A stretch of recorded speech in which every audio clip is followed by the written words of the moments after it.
बात बहुत पुरानी है। जब चांदपुर नाम के एक राज्य पर राजा सुंदर सिंह का राज्य हुआ करता था। राजा सुंदर सिंह एक प्रजापालक राजा नहीं था, बल्कि वह राग रंग में डूबा हुआ राजा था, जो अपनी प्रजा का बिल्कुल भी चिंता न करता था, बल्कि उसका अधिकतर समय तो अपने रंग महल में ही बीतता था। दास दासियों के बीच, नृत्यांगनाओं के बीच उसके पास न तो जनता के लिए समय था और न ही अपने राजपाट के अन्य कामों के लिए। यही कारण था कि राजा के दरबार में विद्वान मंत्री नहीं, बल्कि चापलूस दरबारी रहते थे। उनके दरबार में एक मंत्री था जिसका नाम अखंडानंद था। राजा सुंदर सिंह किसी की सुनता तो सिर्फ अखंडानंद की ही सुनता था। मंत्री भी राजा की इस बात का पूरा फायदा उठाता था, क्योंकि राजा का पूरा ध्यान हमेशा रंग रास में ही, मदिरा में ही डूबा रहता था। इसीलिए राजपाट का पूरा लेखा जोखा मंत्री अखंडानंद ही देखता था, और वह भली भांति जानता था कि मैं जैसा चाहूँ वैसा जनता के साथ कर सकता हूँ। वह जनता से दोगुना लगान भी वसूला करता था। उसी के कहने पर राजा ने अपने दरबार में दरबारियों को नियुक्त किया था। यह सभी दरबारी राजा की सब खूब मिलकर चापलूसी करते थे, तो राजा उनसे अपनी झूठी तारीफें सुनकर बहुत ही खुश होता, और खुश होकर वह मंत्री और सभी चापलूस दरबारियों को भर भर कर इनाम देता था। नगर की आम जनता के लिए राज दरबार में प्रवेश करना वर्जित था। कोई भी साधारण नागरिक राजमहल में अपनी फरियाद लेकर नहीं आ सकता था। ऐसे हालत में भला प्रजा की कौन सुनता। इसीलिए राज्य की प्रजा अब अपनी किस्मत के भरोसे थी, और वह राज दरबार को बिल्कुल भूल ही चुकी थी। उन्हें लगता था कि अब उनका कोई राजा नहीं है। उन्हें जो भी करना है बस अपनी मेहनत से ही करना है, और अगर किसी से कुछ मांगना हो तो बस भगवान से ही मांगना है। मंत्री अखंडानंद हमेशा राजा को राग रंग के कामों में ही व्यस्त रखता था। वह रोज नई नई नाचने वाली को राजा के सामने पेश किया करता था। इसी तरह से समय बीतता था। एक दिन की बात है, राजा के महल के बाहर एक महात्मा जी पधारे। उस समय भी राजा अपने रंग महल में नृत्य देख रहा था। द्वारपाल ने राजा को आकर बताया कि महाराज, एक महात्मा जी आपसे मिलना चाहते हैं। राजा, जो कि उस समय मदिरा के नशे में नृत्य देख रहा था, उसने द्वारपाल से कहा कि महात्मा जी से जाकर कह दो कि वह किसी दूसरे दिन आए, अभी मैं बहुत व्यस्त हूँ। द्वारपाल ने आकर महात्मा जी से कहा कि अभी तो राजा साहब आपसे मिल नहीं सकते, वे राजपाट के कुछ कामों में व्यस्त हैं। महात्मा ने कहा, द्वारपाल, तुम एक बार फिर से राजा के पास जाओ और उनसे कहो कि वह मुझे यहीं पर आकर मिल लें। द्वारपाल एक बार फिर से राजा के पास पहुंचा और कहने लगा, महाराज, महात्मा जी तो आपसे मिलने की जिद पर अड़े हुए हैं और उन्होंने आपको महल के बाहर ही बुलाया है। राजा द्वारपाल की इस बात से बड़ा ही खींच गया और कहने लगा, तुम क्यों मेरे रंग में भंग डाल रहे हो? जाकर महात्मा से कह दो कि उनकी मुलाकात अभी मुझसे ना हो सकती है, वह कल सुबह रात दरबार में आए। द्वारपाल बेचारा अपना सिर झुकाए हुए वापस महल के दरवाजे पर आया और महात्मा जी से कहने लगा, क्षमा कीजिए महात्मा जी, लेकिन राजा इस समय अपनी रानी के महल में चले गए हैं, इसीलिए मैं उनसे नहीं मिल पाया। आप कल सुबह आकर राज दरबार में महाराज से मिल लीजिएगा। द्वारपाल की बातें सुनकर महात्मा जी को क्रोध आ गया और वह कहने लगे, अरे मूर्ख, तुम्हारा राजा तो झूठ बोल रहा है, तुम भी झूठ बोल रहे हो। मैं तो राजा को विपत्ति से बचाने के लिए आया था, मगर होनी को कौन टाल सकता है। नियति के लिखे को कोई नहीं बदल सकता। तुम जाकर राजा से कह दो कि आज की रात जितनी अय्याशी करना है वह कर ले। क्योंकि कल से उसका सूरज डूबने वाला है। इस राज्य में अगले 10 साल तक भयंकर अकाल पड़ेगा। प्रजा की बात तो छोड़ो, खुद राजा को भी दाने को तरसना पड़ेगा। इतना कहकर महात्मा जी वहाँ से चले गए। वह द्वारपाल महात्माओं की बातों पर बहुत ही विश्वास करता था। वह वापस राजा के पास गया और डरते डरते उसने महात्मा जी की कही हुई सारी बात राजा को बतला दी कि महाराज, महात्मा जी तो आप पर क्रोधित होकर श्राप देकर चले गए हैं। राजा ने यह सुन रखा था कि अगर कोई महात्मा नाराज हो जाए तो वह पूरे राज्य को तहस नहस भी कर सकते हैं। अब राजा को अपनी गलती महसूस होने लगी। उसने तुरंत ही नाच गाना बंद करवाया और जल्दी से उठकर महल के दरवाजे पर पहुंच गया। परंतु महात्मा जी तो तब तक जा चुके थे। राजा ने परेशान होकर अपने मंत्री अखंडानंद को बुलाया और उनसे सलाह लेने लगा कि मंत्री जी, अब क्या किया जा सकता है। मंत्री ने कहा, महाराज, आप बिल्कुल भी मत घबराइए, क्योंकि हर महात्मा कोई सिद्ध पुरुष नहीं होता, बल्कि मुझे तो लगता है कि वह जरूर कोई पाखंडी था और आप जैसे राजा को किसी पाखंडी महात्मा से डरना नहीं चाहिए। हमारे राज्य को कुछ नहीं होने वाला है। अगर मान भी लीजिए कि सूखा पड़ गया तो हमारे राजमहल पर इसका कोई असर नहीं पड़ने वाला है, क्योंकि राजकोष के भंडारगृह में इतना अन्न भरा है कि राजमहल के लोग को बिना किसी दिक्कत के अगले 10 सालों तक भोजन दिया जा सकता है। इसके लिए आपको बिल्कुल भी चिंता नहीं करनी चाहिए। अपने मंत्री की बातों को सुनकर राजा बिल्कुल भी निश्चिंत हो गया कि वैसे तो महात्मा जी की बात सच होने वाली नहीं है। अगर सच भी हो गई तो हमारे राजभवन पर कोई संकट आने वाला नहीं है। दूसरी तरफ राजधानी से दूर एक गांव में एक ब्राह्मण अपनी पत्नी के साथ रहा करता था। ब्राह्मण लोगों के घरों में पूजा पाठ करता और उसको इतना अन्न मिल जाता था कि आराम से उसका और उसकी पत्नी का गुजारा हो जाता था। ब्राह्मण की पत्नी भी ब्राह्मण की ही तरह संतोषी और धार्मिक विचारों वाली थी। वह खाली समय में औरतों के साथ बैठकर गप्पे नहीं हाँकती, बल्कि हमेशा भक्तिभाव में लीन रहती थी। इसी तरह से ब्राह्मण और उसकी पत्नी का जीवन बड़े ही सुख से बीत रहा था। जिस आदमी के जीवन में संतोष हो तो वह अभाव में भी सुख दुख ढूंढ लेता है। उसके उल्टा अगर मनुष्य के अंदर लालच हो तो धन संपदा होने के बावजूद भी उसके मन को शांति नहीं मिलती। उसकी रातों की नींद उड़ जाती है।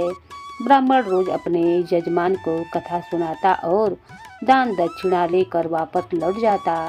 अब आने वाले अगले साल के लिए फसल लगाने का समय आ चुका था, जबकि आसमान में सूर्यदेव अभी भी आग उगल रहे थे। बारिश का कोई नामो निशान दिखाई ना देता था। गांव के सभी किसानों को अब चिंता होने लगी कि खेती बाड़ी का समय बीतता जा रहा है और आसमान में कहीं पर बादल नहीं है। इस बार तो बारिश हुई ही नहीं, इसीलिए किसान अपनी फसल नहीं लगा पाएगा। उस समय किसान अपने घर में उतना ही अन्न रखते थे जिससे कि अगली फसल लगाने तक उनका गुजारा चल सके। लेकिन अब आगे के लिए खेतों में फसल लगी ही नहीं तो उन्हें आने वाले 6 महीनों के बाद भूख के मरने की नौबत दिखाई देने लगी। अब तो लोगों ने अपने हाथ समेटना शुरू कर दिया। व्यापार, काम धंधे, लेना देना सब कुछ बंद होने लगा। लोगों ने ब्राह्मणों और याचकों को अन्न देना अब बंद कर दिया था। पूजा पाठ और कथा के कार्यक्रम अब बंद होने लगे, जिसके कारण ब्राह्मण को भी अब खाली हाथ घर वापस लौटना पड़ता था। उनके घर में जो भी थोड़ी बहुत पूंजी थी वह भी अब खत्म होने लगी थी। जब ब्राह्मण और उसकी पत्नी ने देखा कि उनके घर में अब अन्न का भंडार खत्म होने वाला है तो उसकी पत्नी बोली, देखिए जी, अब घर में अन्न खत्म हो चुका है। हमारे यजमान तो अब खुद ही परेशान हैं, इसीलिए वह भी हमारी सहायता नहीं करेंगे। आय का कोई दूसरा साधन भी तो नहीं है जहाँ से धन प्राप्त हो सके। इसीलिए मेरी मानिए तो आप राजा के दरबार में जाइए और राजा से कम 1 साल के लिए अन्न की मांग कीजिए। ब्राह्मण बोला, अरे भाग्यवान, तू क्या बावली हो गई है? तुझे नहीं मालूम कि राजा के दरबार में प्रजा का जाना वर्जित है। कोई भी साधारण आदमी राजा के दरबार के अंदर नहीं जा सकता, इसीलिए वहाँ पर जाना बेकार है। वहाँ जाकर मैं अपना अपमान नहीं करवाना चाहता। ब्राह्मणी कहने लगी, देखिए जी, आप में और प्रजा में अंतर है। प्रजा तो आपके लिए राजा के दरबार में जाती है, लेकिन आप तो राजा के कल्याण के लिए जाएंगे। आप राजा को कुछ उपदेश दे दीजिएगा और बदले में अपने लिए अन्न मांग लीजिएगा। ब्राह्मण बोला, अरे भाग्यवान, हमारा राजा तो एकदम नास्तिक है। उसके दरबार में आज तक कोई धार्मिक कार्य नहीं हुआ। कोई महात्मा संत वहाँ पर जाता है तो वह खाली हाथ ही वापस आता है। मैंने कुछ ही दिनों पहले सुना था कि एक महात्मा जी राजा से मिलने के लिए गए थे, लेकिन राजा ने उनसे मुलाकात नहीं की और फिर महात्मा जी ने राजा को 10 साल तक सूखा झेलने का श्राप दे दिया था। अब गलती राजा की थी, लेकिन भुगतना सारी प्रजा को पड़ेगा। महात्मा जी को चाहिए था कि वह सिर्फ राजा को श्राप दे, लेकिन क्रोध में आकर महात्मा जी ने सारी प्रजा को श्राप दे दिया। अब इस श्राप से राजा का तो कुछ बिगड़ने वाला है ही नहीं, लेकिन बेचारी प्रजा अपने आने वाले कई सालों तक भूख के कारण तड़पती रहेगी। मेरी समझ में तो कुछ भी नहीं आ रहा है कि क्या करूं। ब्राह्मणी कहने लगी, पहले आप राजा के दरबार में जाइए, तभी हमारी समस्या का हल होगा। ब्राह्मण कहने लगा, अरे भाग्यवान, मुझ पर कुछ तो दया करो। मुझे उस दुष्ट राजा के पास मत भेजो।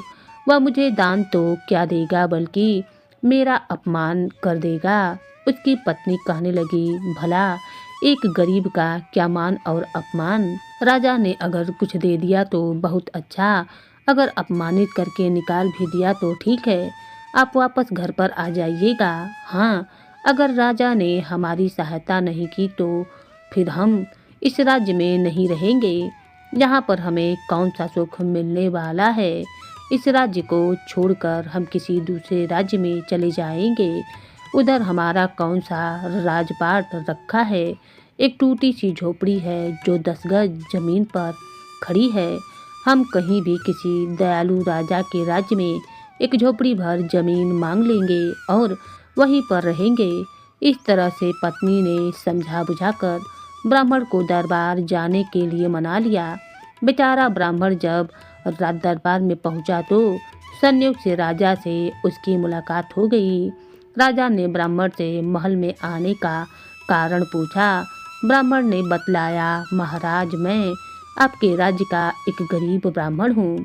मैं कभी भी आपके दरबार में नहीं आया, क्योंकि गांव में यजमान से मेरा काम चल रहा था, लेकिन सूखा पड़ जाने के कारण प्रजा अब खुद ही कंगाल है। जो हाल मेरा है वही बाकी लोगों का भी है। अब तो सिर्फ आप ही जो मेरी सहायता कर सकते हैं। राजा ने कहा, अच्छा भला मैं तुम्हारी सहायता क्यों करूं? तुम तो मेरे दरबार में इससे पहले कभी भी आए भी नहीं, ना ही तुमने आज तक राज्य का लगान दिया है, तो फिर भला तुम किस बात की सहायता मांगते हो? क्या तुम्हें मालूम नहीं कि मैं इन सब पाखंडों पर विश्वास नहीं करता? अगर तुम्हें अपने भगवान पर भरोसा है तो फिर उन्हीं से मांगना चाहिए ना। मेरे पास क्यों आए हो? तुम्हें नहीं मालूम कि असली भगवान तो राजा ही है, और जो राजा की पूजा नहीं करते उनको तो दुख ही भोगना पड़ता है। इसीलिए तुम इसी वक्त यहाँ से चले जाओ और फिर भूलकर भी राज दरबार की तरफ मत आना। इस तरह से वह बेचारा ब्राह्मण राजा से अपमानित होकर वापस अपने घर की तरफ चल दिया। उसे तो पहले से ही पता था कि यही होने वाला है। घर पहुंचकर उसने अपनी पत्नी को बतलाया कि मैंने तो पहले से ही कहा था कि राजा मुझे कुछ नहीं देगा, बल्कि वह तो सिर्फ मेरा अपमान करेगा, और वही हुआ। मुझे अपमानित करके राज दरबार से निकाल दिया गया। ब्राह्मण की पत्नी कहने लगी, ऐसे राज्य में जहाँ पर राजा अपनी प्रजा का ख्याल नहीं रखता, हम नहीं रह सकते हैं। हमें इस राज्य को छोड़ देना ही चाहिए। आप इसी समय मेरे साथ किसी दूसरे राज्य में चलने के लिए तैयार हो जाइए। ब्राह्मण अपनी पत्नी की बात को मानकर तुरंत वहाँ से जाने के लिए तैयार हो गया। उन्होंने अपना कुछ बचा खुचा सामान समेटा और फिर वह दोनों दूसरे राज्य की तरफ चल दिए। सूरजगढ़ राज्य काफी राज्य बड़ा था। 30 कोस की दूरी पार करने के बाद वह दूसरे राज्य की सीमा प्रारंभ होती थी। दोनों पति पत्नी घर से चल पड़े और फिर चलते चलते वह एक घने जंगल में पहुँचे। जंगल के रास्ते में वे दोनों आगे बढ़ते जा रहे थे कि अचानक उनकी नज़र एक कुटिया पर पड़ी, जो कि एक महात्मा जी की कुटिया थी। पत्नी ने कहा, क्यों ना हम चलते चलते इन महात्मा जी के दर्शन करते चलें और इनका आशीर्वाद ले लें। यही सोचकर दोनों पति पत्नी महात्मा जी की कुटिया में पहुंच गए और वहां पहुंचकर उन्होंने महात्मा जी को प्रणाम किया। असल में यह वही महात्मा जी थे जिन्होंने राजा समर सिंह को श्राप दिया था। दोनों ने महात्मा जी को प्रणाम किया तो महात्मा जी उनका परिचय पूछने लगे, आप लोग कौन हैं और इस घने जंगल में किस कारण से घूम रहे हैं। तब ब्राह्मण ने महात्मा जी को सारी बात बतला दी कि वह दोनों सूरजगढ़ गांव के रहने वाले हैं और वहां पर सूखा पड़ जाने के कारण उन्हें अपना गांव छोड़ना पड़ रहा है, क्योंकि उस राज्य के राजा ने भी उनकी कोई सहायता नहीं की। ब्राह्मण के मुख से यह सारी बातें जानकर महात्मा जी कहने लगे, अच्छा तुम उसी घमंडी राजा समर सिंह के राज्य से आए हो, उसे तो मैंने ही श्राप दिया था। यह सुनते ही ब्राह्मणी महात्मा जी से कहने लगी कि हे महात्मा जी, आपने राज्य का सर्वनाश करने का जो श्राप दिया वह बिल्कुल ठीक नहीं था। आपने तो एक बहुत बड़ा अपराध किया है। राजा की गलती की सजा आपने प्रजा को दे दी। आपको तो मालूम है कि वह राजा बहुत ही क्रूर है और अपनी प्रजा का बिल्कुल भी ख्याल नहीं रखता, बल्कि वह तो प्रजा पर अत्याचार करता है। आपको तो सजा राजा को देनी चाहिए थी, परंतु आपने बिना सोचे विचारे क्रोध में आकर प्रजा को भूखे मारने पर मजबूर कर दिया। आपके श्राप का राजा पर तो कोई असर नहीं पड़ा। उसके पास तो अन्न के भंडार भरे हुए हैं, परंतु प्रजा भूखी मर रही है। महात्मा जी बोले, हे देवी, पिता के पापों की सजा पुत्र को भी भुगतनी पड़ती है।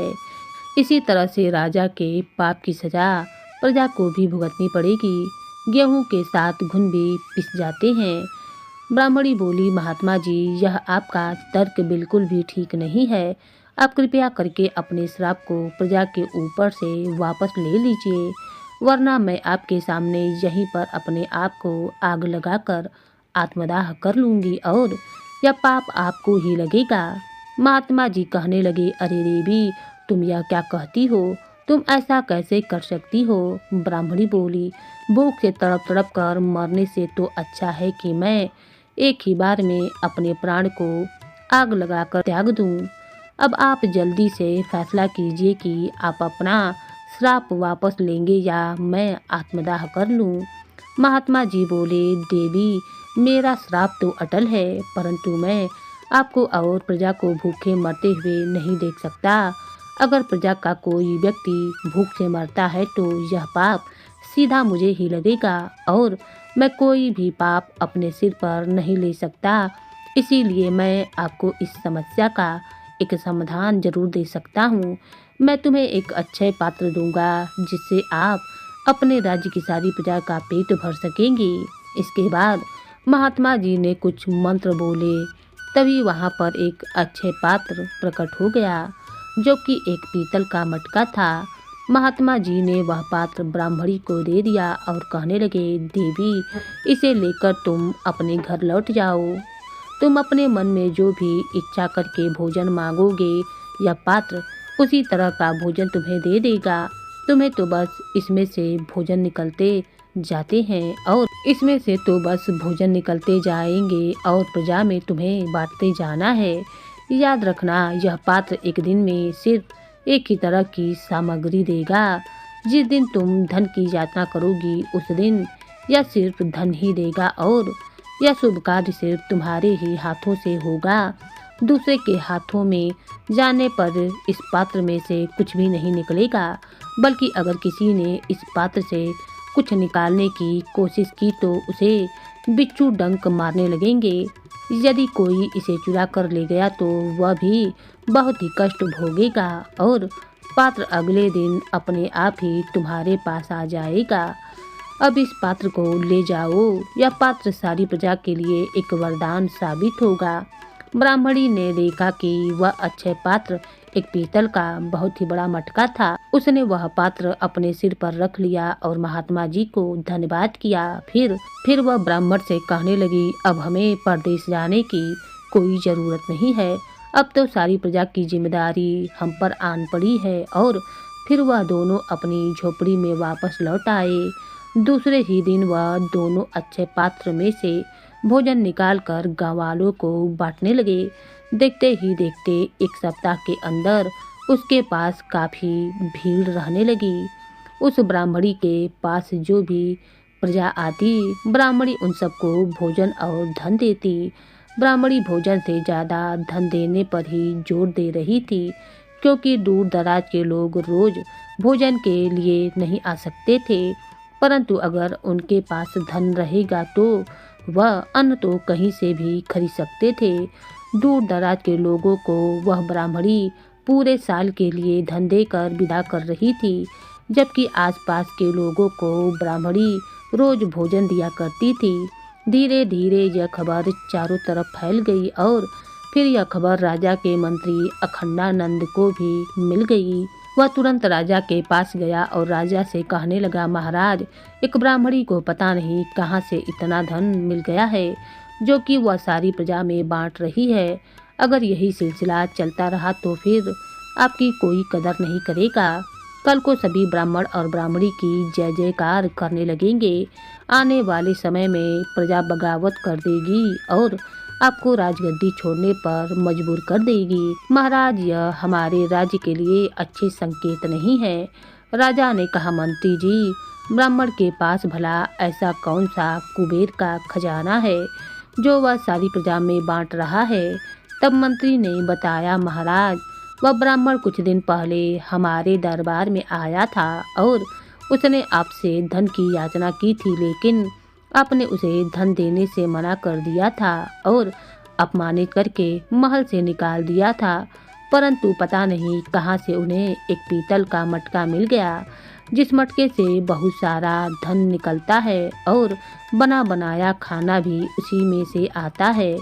राजा ने कहा, मंत्री जी, इस राज्य की सारी संपत्ति पर केवल मेरा अधिकार है, यहाँ तक कि सारी प्रजा पर भी मेरा अधिकार है। तुम अभी जाकर उस ब्राह्मण से वह मटका बलपूर्वक उठाकर ले आओ और यदि वे लोग मना भी करें तो उन दोनों को कारागार में डाल दो। मंत्री अखंडानंद ने कहा, महाराज, मेरा भी यही विचार था। मैं तो सिर्फ आपसे आज्ञा लेने के लिए आया था। मैं आज शाम को ही वह मटका उनसे छीन कर लाऊंगा। शाम होते ही मंत्री अखंडानंद ब्राह्मण के घर जा पहुंचा और कहने लगा, महाराज का आदेश है कि तुम्हारे पास जो भी पीतल का मटका है वह महाराज को दे दो। ब्राह्मणी ने कहा, मगर किस लिए? क्या महाराज के महल में अब मटकों की कमी हो गई है जो उन्हें प्रजा के मटके चाहिए? मंत्री बोला, ब्राह्मणी, मुझे मालूम है कि तुम्हारा मटका कोई साधारण मटका नहीं है। इस तरह के चमत्कारी मटके पर सिर्फ महाराज का ही अधिकार हो सकता है। ब्राह्मणी कहने लगी, ठीक है, यदि तुम मटका ले जाना चाहते हो तो ले जाओ। मेरे कहने से तुम मानोगे तो नहीं। इससे अच्छा है कि तुम ले ही जाओ, परंतु याद रखना कि किसी भी असाधारण चीज के काम भी असाधारण ही होते हैं। इस मटके में केवल वही व्यक्ति हाथ डालकर धन प्राप्त कर सकता है जो पढ़ा लिखा, विद्वान और बुद्धिमान हो। अगर कोई अनपढ़, बेवकूफ और मंद बुद्धि आदमी इसमें हाथ डालेगा तो उसे बिच्छू डंक मारने लगेंगे। मंत्री बोला, तो तुम्हारे कहने का मतलब यह है कि हमारे राजा मूर्ख और मंद बुद्धि हैं? ब्राह्मणी बोली, मंत्री जी, मैंने ऐसा तो नहीं कहा। मैं तो सिर्फ इस मटके के नियम बता रही थी और आपने उसका गलत अर्थ ले लिया। जब किसी चीज़ के बारे में आप अनजान हो तो उसके नियम को तो बताना ही पड़ते हैं। मैंने तो आपको सिर्फ नियम बताया है। अब मेरी बात को गलत मत समझिए। आप मटका ले जाइए। मंत्री वह मटका लेकर राजा के पास पहुंच गया और कहने लगा, महाराज, यह मटका एक अक्षम्य पात्र है और इस मटके से धन निकलने के नियम भी बड़े ही विचित्र हैं। इस मटके से धन केवल वही निकाल सकता है जो पढ़ा लिखा, विद्वान और समझदार आदमी हो। अगर कोई मूर्ख या मंदबुद्धि आदमी इसमें हाथ डालेगा तो उसे बिच्छू डंक मारेंगे। राजा ने कहा, मंत्री जी, आपको क्या लगता है कि मैं कोई मूर्ख या मंदबुद्धि हूँ? मंत्री बोला, नहीं महाराज, आप गलत समझ रहे हैं। यह तो मटके का नियम है। मेरे समझाने या ना समझाने से कोई फर्क पड़ने वाला नहीं है। राजा ने कहा कि आप इस मटके को मेरे कमरे में ले जाइए, हम वहीं चलकर इसमें से धन निकालेंगे। मंत्री उस मटके को उठाकर राजा के कमरे में ले आया और फिर वहां पहुंचकर राजा ने बड़े ही आत्मविश्वास के साथ उस मटके में हाथ डाला, लेकिन उसमें से कोई धन तो निकला नहीं। ऊपर से बिच्छू ने डंक मार दिया। डंक लगने से राजा तिलमिला उठा, लेकिन मंत्री को इस बात का कोई फर्क नहीं पड़ा। वह बोला, महाराज, आपको तो कोई धन प्राप्त ही नहीं हुआ, ऊपर से बिच्छू ने आपको डंक मार दिया। मेरी समझ में तो यह नहीं आ रहा है कि आप एक महामूर्ख हैं और मंदबुद्धि इंसान कैसे हो सकते हैं। मंत्री की बात को सुनकर राजा सोचने लगा कि मैंने मंत्री के सामने मटके में हाथ डालकर बहुत बड़ी गलती कर दी। अब मंत्री को पता चल गया कि मैं एक अनपढ़ और मंदबुद्धि इंसान हूँ। अब तो इस बात को यह मंत्री पूरी प्रजा में फैला देगा। अब क्यों ना लगे हाथ इसकी भी असलियत जान ली जाए। राजा ने मंत्री से कहा, मंत्री जी, आप मेरे सबसे ज़्यादा भरोसे के आदमी हैं, बल्कि मैं तो आपको इस राज्य का होने वाला राजा मानता हूँ। तो क्यों ना आप भी इस मटके में हाथ डालकर धन निकालने की कोशिश करें। मंत्री ने सोचा, यह अच्छा मौका है। अगर मैंने मटके में से धन निकाल दिया तो राजा को अपना राजपाट छोड़कर मुझे राजगद्दी देनी पड़ेगी। यही सोचते हुए मंत्री बहुत ही खुश हुआ और उसने तुरंत मटके में हाथ डाल दिया। लेकिन यह क्या, उसका भी वही हाल हुआ जो राजा का हुआ था। उसे भी बिच्छू ने डंक मार दिया। उसने तेल मिलाते हुए अपने हाथ को बाहर खींच लिया और राजा से कहने लगा, माफ़ कीजिए महाराज, असल में हम दोनों ही महामूर्ख और मंदबुद्धि हैं। अब यह बात और आगे बढ़े, हमें इस बात को यहीं पर छिपा देना चाहिए। मैं यह मटका कल सुबह ही उस ब्राह्मण को वापस दे आऊँगा। यह हमारे किसी काम का नहीं है। राजा बोला, आप ठीक ही कहते हैं मंत्री जी, परंतु एक बात याद रखिएगा कि हम दोनों ही महामूर्ख और मंदबुद्धि हैं। यह राज हम दोनों के बीच में ही रहना चाहिए। यह भेद किसी तीसरे को पता न चले, इसीलिए हम दोनों को इस मामले में अब चुप ही रहना होगा। इसके बाद सुबह होते ही मंत्री वह मटका लेकर ब्राह्मण के घर पहुंच गया। ब्राह्मणी को तो यह पहले से ही पता था कि यह मटका हर हाल में सुबह तक उसके पास आ जाएगा। अब तो ब्राह्मणी और भी ज़्यादा जोर शोर से पूरी प्रजा की सेवा करने लगी। उनके बीच धन और भोजन बांटने लगी। प्रजा के लोग भी उसकी सेवा से बहुत ही खुश थे। प्रजा ऐसे सूखे और अकाल में भी बहुत ही खुशहाल थी। यह 10 साल कैसे व्यतीत हो गए किसी को पता ही न चला। जब आखिरी साल पूरा होने वाला था और उसमें सिर्फ 1 महीना बाकी था, तभी राजमहल में अन्न के भंडार खत्म हो गए। मंत्री और राजा दोनों को स्वयं जाकर ब्राह्मणी से मदद मांगनी पड़ी। जब वे लोग ब्राह्मणी के सामने पहुँचे तो वे बहुत ही शर्मिंदा थे। राजा ब्राह्मण से अपनी गलती की माफ़ी मांग रहा था। असल में इन 10 सालों में राजा बहुत ही बदल चुका था। उसे इस बात का पछतावा था कि उसने आज तक अपनी प्रजा की भलाई का कोई काम न किया। उसे तो यह भी लगने लगा था कि जो काम मुझे अपनी प्रजा के लिए करना चाहिए था वह यह ब्राह्मण कर रहा है, इसीलिए मुझे अपना राजपाट इस ब्राह्मण को ही सौंप देना चाहिए, क्योंकि इस पूरे राज्य में एकमात्र यही वह आदमी है जो पूरी प्रजा का पालन पोषण कर रहा है। राजा ब्राह्मण से कहने लगा, हे ब्राह्मण देवता, मैं चाहता हूँ कि आप ही इस राज्य के राजा बन जाओ। तब ब्राह्मणी बोली, महाराज, राज्य चलाना तो राजा का काम है, किसी ब्राह्मण का नहीं। आपको अपने किए पर पछतावा है, यह एक अच्छी बात है। असल में आप दोनों मूर्ख और मंद बुद्धि नहीं हो, बल्कि आपके गलत कर्मों ने आपकी बुद्धि हर ली थी। अगर आप अपने सभी गलत काम बंद कर दें तो अभी भी समय है, सब कुछ ठीक हो सकता है। 1 महीने के बाद यह अकाल का समय खत्म होने वाला है। आप जंगल में जाइए और उन महात्मा जी से प्रार्थना कीजिए कि वह राज्य में एक महायज्ञ का आयोजन करें।